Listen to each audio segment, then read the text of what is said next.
Shaktiman Military Gari amana Karamna off-road ki Ningthou Oirakhibano. Shaktiman haiba medium capacity ki truck asi matam mamada Indian Defence Force na 1959 dagi 1996 fauba sizinarami. Adubu hojikti Manipur gi khwaidagi fattaba lambi singda masina Ningthou oiduna thabak makhal kaya amada sizinari. Shaktiman hariba truck asi mapuduna hingliba makai kolhing sungka karoi. Ramchanna harami. Mahaki Shaktiman adu start tawraduna saharda athapalam madudagi nung mayama mahaptuna hallagena tawraduna haikibani.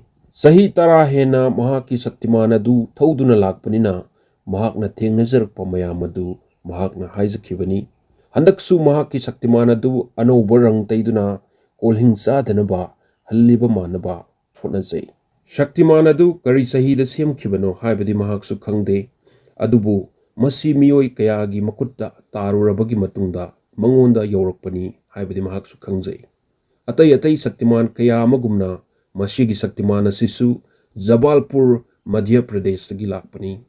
Hairiba Gari asi 1956 tagi 1996 faubagi manungda Vehicle Factory Jabalpur VFJ hairiba sina Indian Forces singidamakta Unit 75,000 semkhibani.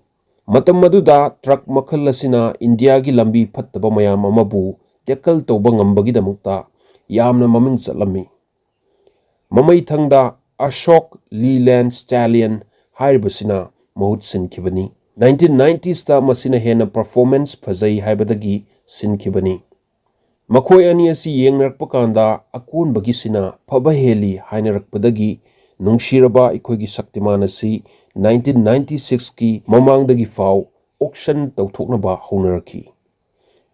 Maduna Shaktiman sembagi aroiba oi khanaki adubu makhoigi punsigi anauba thaudang ama leirami. Tawbatabu makhoigi punsi adudi makhoibu yontokhiba Delhi amasung Kolkata gi city singdagidi yamna lapna takhi. Ahanba auction tawkhiba Shaktiman sing adu 1990s ta sensation ama oidringai mamangdagi ukrulda 1980s ta thungakhi. Matam maduda Red Super Fanta Timber Trade haina ama lerami. Masigi trade si mai pakna pangthokpada matamdugi fattaba lambi sing adu Shaktiman asina natana awaba ma oirami. Aduna su mafamduda hena lakhankhibani.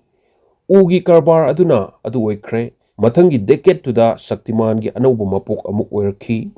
Karina ohenkhibano haibakanda Manipur gi kanba ngamdraba lambi gi condition nani. Yengbiyu ngasi fauba Manipur gi lambi gi condition karamna tawge haibadu. Ngasi aikhoina yengbada truck masa anauba mayam ama thaunarae. Adubu Shaktiman gi mahutti makhoi amatana sinba ngamdri. Local singna Shaktiman asibu fau cheng puba, sing honba, u honba, nung lengoi honbana chingbada ngasi fauba lepa leitana sizinari. Shaktiman gi yamna ngakpa amadi JF na masi semba lep khragasu ngasi fauba part pangmuda yamna wajaragasu punsi nungsang na hingi. Aikhoi gi workshop asida purakpa Shaktiman sing asi phibam tongan lai khara amana ataidagi hena soi. Adubu workshop asidagi Gari asina thokhiba kanda aikoina anauba punsi ama piduna sathankhibani. Zimikna hairi. Ramchan hairiba Shaktiman driver asina gear adu hongaduna accelerator netlaga hairi. Engine sidabu soktrabadi any Shaktiman driver amana ithu thuna hekta semduna Gari asi chelhanba ngami. Asum tawna Shaktiman driver singi wari di yamna nungshiba kaya ama lairibani. Driver kaya ama makhoigi mamittagi mapi taba yaba maithongdagisu noki tawhanba ngamba wari chama laihallakpa adugumba ikhoigi Shaktimanni. Fare marup sing Shaktimanna off-road ki Ningthou oirakpagi wari asi matang asida pensalasi. Thanks for watching.